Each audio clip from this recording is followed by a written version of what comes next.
പിതാവിൻ്റെയും പുത്രൻ്റെയും പരിശുദ്ധാത്മാവിൻ്റെയും നാമത്തിൽ ആമേൻ.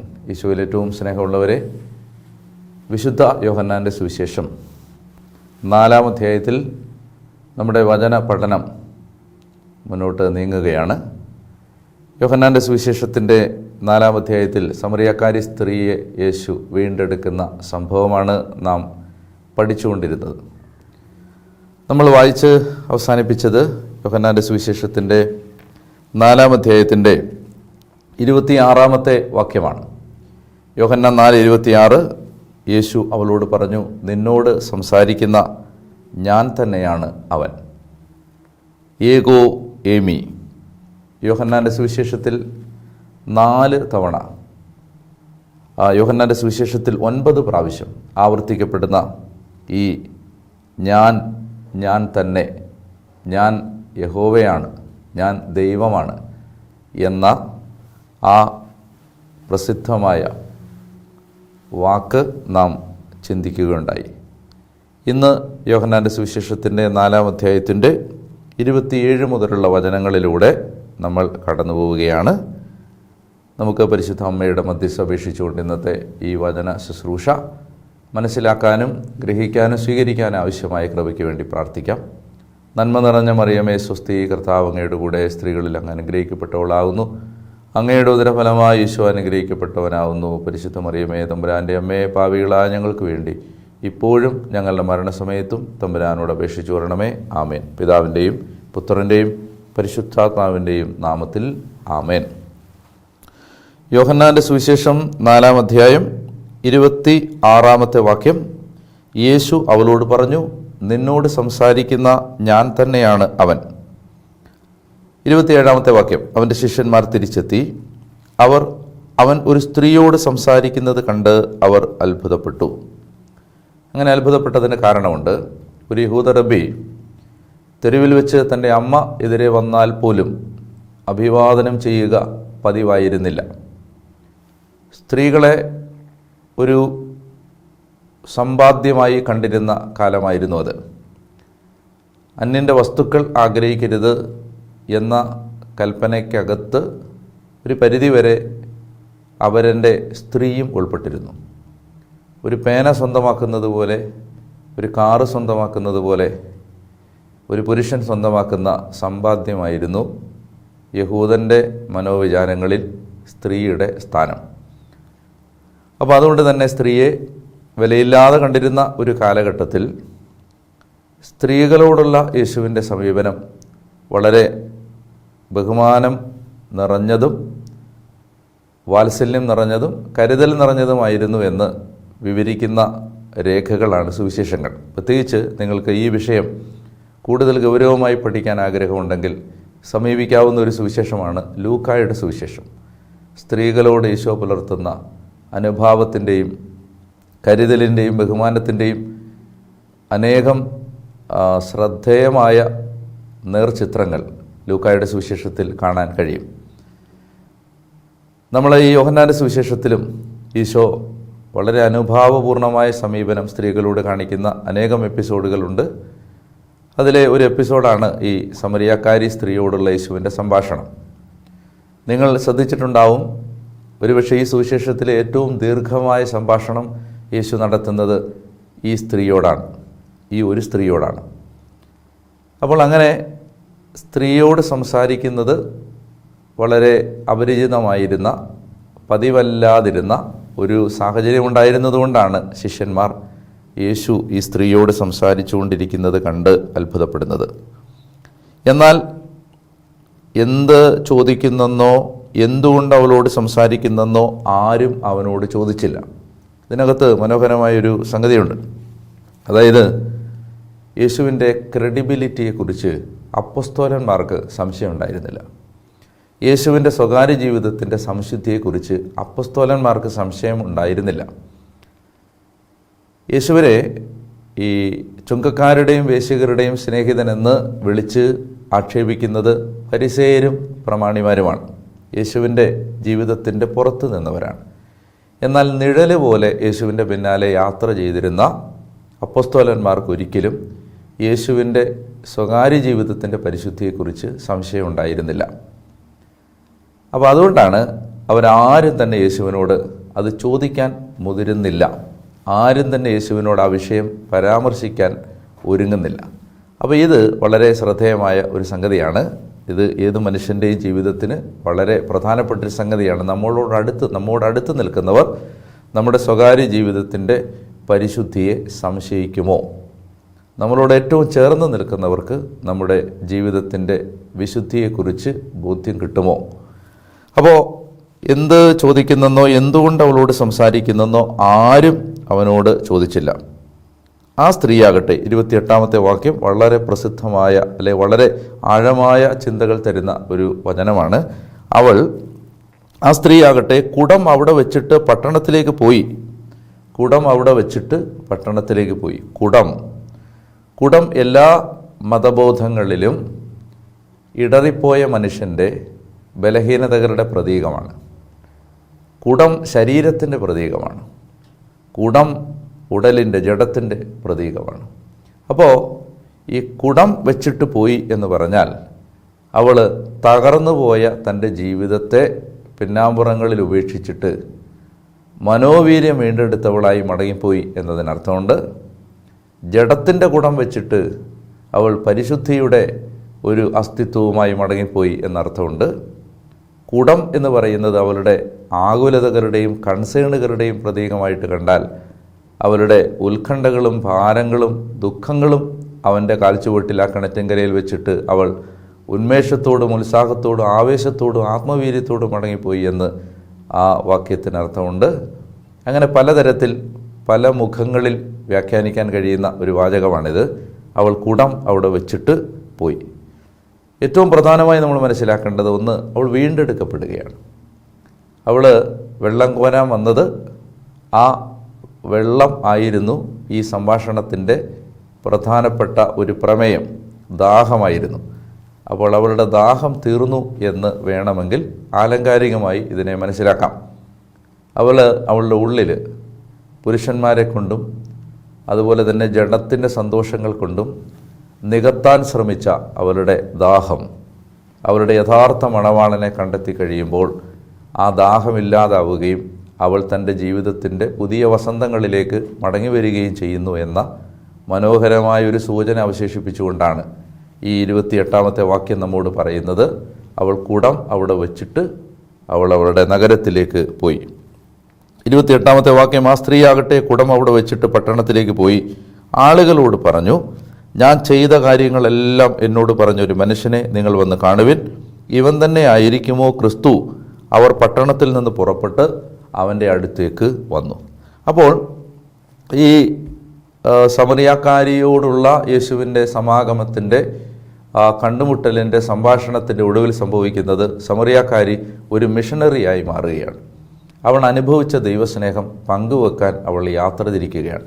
അവൾക്ക് ഇനി യേശുവിനെ പങ്കുവെക്കാതിരിക്കാൻ കഴിയാത്ത വിധം അവൻ്റെ സ്നേഹം അവളുടെ ഹൃദയത്തിൽ ആഴമായ ദൃശ്യമായ പ്രകടമായ ഒരു അനുഭവമായി മാറിയിരിക്കുമ്പോൾ അവൾ നേരെ നഗരത്തിലേക്ക് പോവുകയും അവൾ അവിടെ ചെന്ന് തന്നോട് അവൻ ഇടപെട്ട വിധം അവരോട് വളരെ ഊഷ്മളതയോടെ വിവരിക്കുകയും ചെയ്തു. അപ്പോൾ അവൾ ചോദിക്കുകയാണ്, ഇവനായിരിക്കുമോ ക്രിസ്തു? അവരെന്ത് ചെയ്യുന്നു? ഈ ചോദ്യത്തെ നിങ്ങൾ മനസ്സിലാക്കണം, ആ പട്ടണത്തിൽ വലിയ സ്വീകാര്യതയൊന്നും ഉണ്ടായിട്ടില്ലാത്ത സ്വീകാര്യതയില്ലാത്തൊരു സ്ത്രീയാണിത്. അപ്പോൾ ഈ സ്ത്രീ ചെന്നിട്ടാണ് ഈ അനുഭവം പറയുന്നത്. പക്ഷേ അത്രമാത്രം നിറവ് ഉള്ളതും ഊഷ്മളവും ഹൃദയത്തിൽ നിന്നുള്ളതുമായ വാക്കുകളായിരുന്നു അവളുടെ യേശു അനുഭവത്തിൻ്റെ വെളിപ്പെടുത്തലായി അവൾ പങ്കുവച്ചത് എന്നുള്ളതുകൊണ്ട് ആ പട്ടണവാസികളുള്ള വാക്കുകളെ വില കൽപ്പിച്ച് യേശുവിൻ്റെ അടുത്തേക്ക് വരികയാണ്. അങ്ങനെ ഇവർ ഈശോയുടെ അടുത്തേക്ക് വരുമ്പോൾ ആ യേശുവിൻ്റെ അടുത്തേക്ക് വരുന്നു. അടുത്ത വാക്യം 31-ാമത്തെ വാക്യം, തത്സമയം ശിഷ്യന്മാർ അവനോട് അപേക്ഷിച്ചു, റബ്ബി, ഭക്ഷണം കഴിച്ചാലും. അവൻ പറഞ്ഞു, നിങ്ങളറിയാത്ത ഭക്ഷണം എനിക്കുണ്ട്. ആരെങ്കിലും ഇവന് ഭക്ഷണം കൊണ്ടുവന്ന് കൊടുത്തിരിക്കുമോ എന്ന് ശിഷ്യന്മാർ പരസ്പരം പറഞ്ഞു. യേശു പറഞ്ഞു, എന്നെ അയച്ചവൻ്റെ ഇഷ്ടം പ്രവർത്തിക്കുകയും അവൻ്റെ ജോലി പൂർത്തിയാക്കുകയും ചെയ്യുകയാണ് എൻ്റെ ഭക്ഷണം. അപ്പോൾ ഇവിടെ നമ്മൾ മനസ്സിലാക്കുന്നുണ്ട്, അപ്പോസ്തലന്മാർ ശിഷ്യന്മാർ ഭക്ഷണം വാങ്ങാനായിരുന്നു അവർ പട്ടണത്തിലേക്ക് പോയത്. അവർ ഭക്ഷണം വാങ്ങിക്കൊണ്ട് വന്നിരിക്കുകയാണ്. യേശുവിനോട് പറയുകയാണ്, ഒരു ഭക്ഷണം കഴിച്ചാലും. കർത്താവ് പറയുകയാണ് എനിക്ക് നിങ്ങളറിയാത്ത ഭക്ഷണം എനിക്ക് ഉണ്ട്. ഇതാണ് ഈശോയുടെ ഹൃദയം. അതായത് സ്വന്തം ശരീരത്തിൻ്റെ ആവശ്യങ്ങളെക്കാളധികം ഒരാത്മാവിനെ നേടാൻ കഴിഞ്ഞതിൻ്റെ കൃതാർത്ഥതയും സന്തോഷവും യേശു ഇവിടെ പ്രകടമാക്കുകയാണ്. ഈ ഹെബ്രായ ലേഖനം 11-ാം അധ്യായത്തിൽ മനോഹരമായൊരു വചനമുണ്ട്. മോശയെക്കുറിച്ച് പറയുമ്പോഴാണ് ഹെബ്രായ ലേഖനം 11-ാം അധ്യായം പറയും, പാപത്തിൻ്റെ നൈമിഷിക സുഖങ്ങൾ ആസ്വദിക്കുന്നതിനേക്കാൾ ദൈവജനത്തിൻ്റെ കഷ്ടപ്പാടുകളിൽ പങ്കുചേരാനാണ് അവൻ ഇഷ്ടപ്പെട്ടത്. മനോഹരമായൊരു വാചകമാണത്.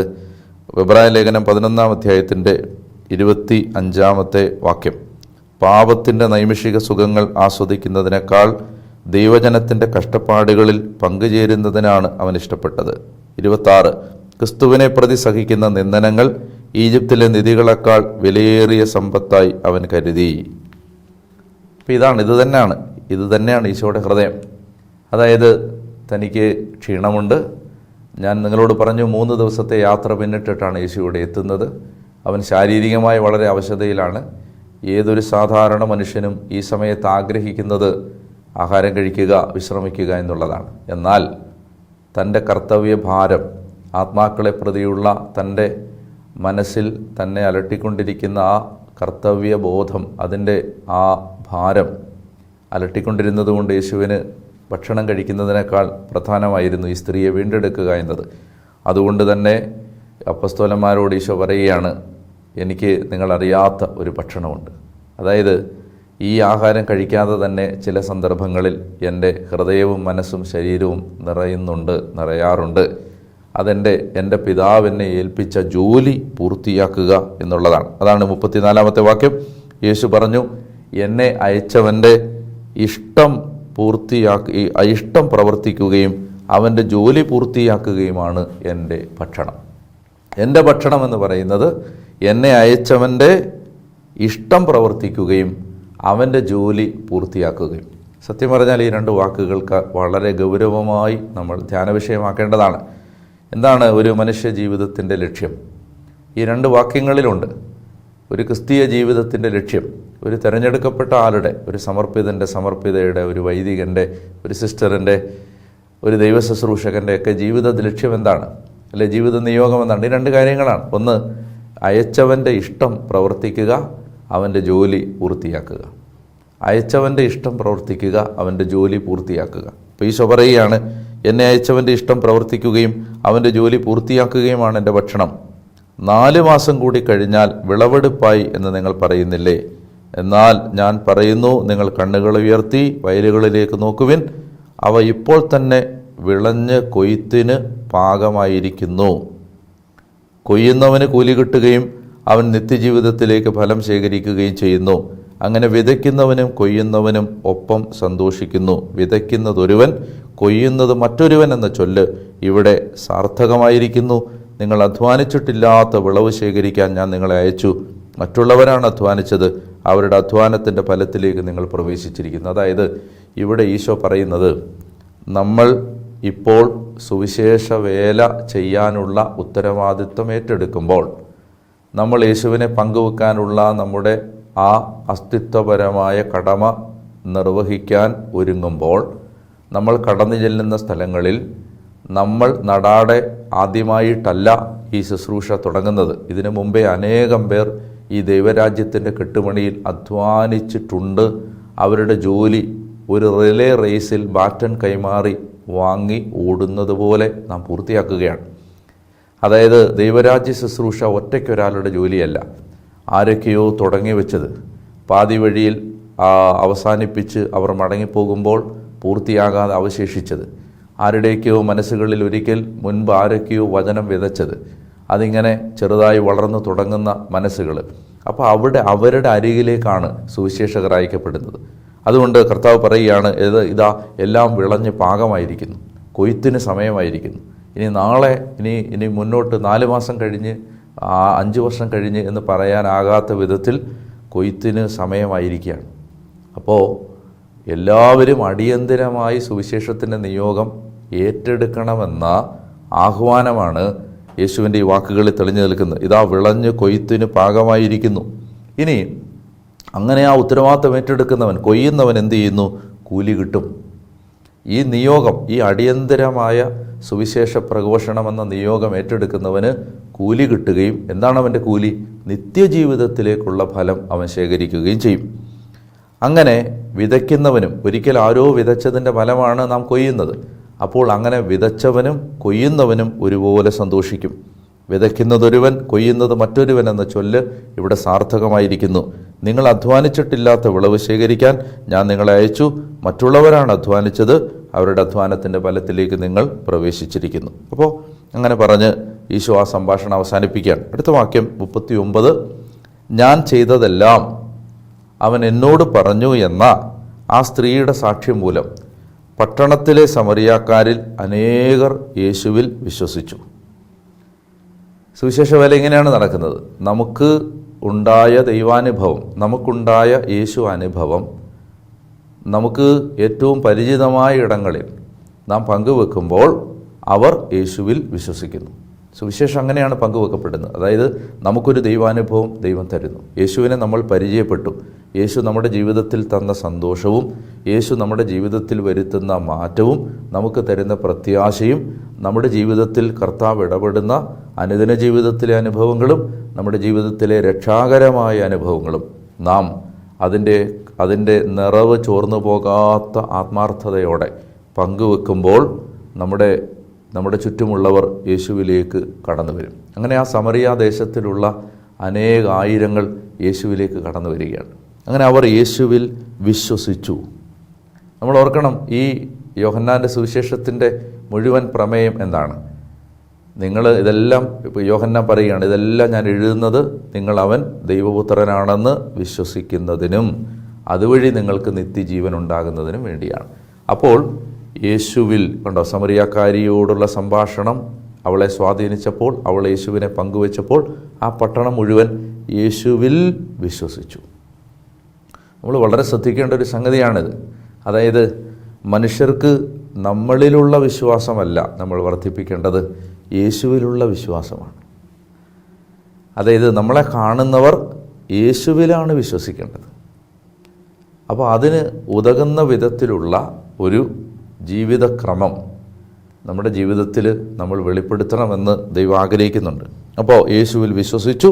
40-ാമത്തെ വാക്യം, ആ സമറിയാക്കാരി അവൻ്റെ അടുത്ത് വന്ന് തങ്ങളോടൊത്ത് വസിക്കണമെന്ന് അവനോട് അപേക്ഷിക്കുകയും അവൻ 2 ദിവസം അവിടെ താമസിക്കുകയും ചെയ്തു. നിങ്ങൾ ഓർക്കണം, ഈ ഗലീലയിലേക്കുള്ള യാത്രക്കിടയിലാണ് ഈശോ. ഈ യാത്രക്കിടയിൽ 3 ദിവസം ട്രാവൽ ചെയ്ത് കഴിഞ്ഞു. ഇപ്പോൾ ഈശോ കിണറ്റിൻകരയിൽ വെച്ച് സമറിയാക്കാരിയെ കണ്ടുമുട്ടി. അന്ന് ഏകദേശം വൈകുന്നേരം ആകുമ്പോഴേക്കും സമറിയ പട്ടണം മുഴുവൻ യേശുവിൻ്റെ അടുത്തേക്ക് വരുന്നു. അപ്പോൾ ആ സമറിയാക്കാർ അവൻ്റെ അടുത്ത് വന്നിട്ട് പറയുകയാണ്, തങ്ങളോടൊത്ത് വസിക്കണം. ഇവിടെ എന്താണ് സംഭവിക്കുന്നത്? ഇവിടെ അതിരുകൾ മാഞ്ഞു പോകുന്നു, അതിർവരമ്പുകൾ, വേലിക്കെട്ടുകൾ ഇല്ലാതാവുന്നു, അസ്പർശ്യതകൾ ഇല്ലാതാവുന്നു. മനുഷ്യൻ്റെ അയിത്തം,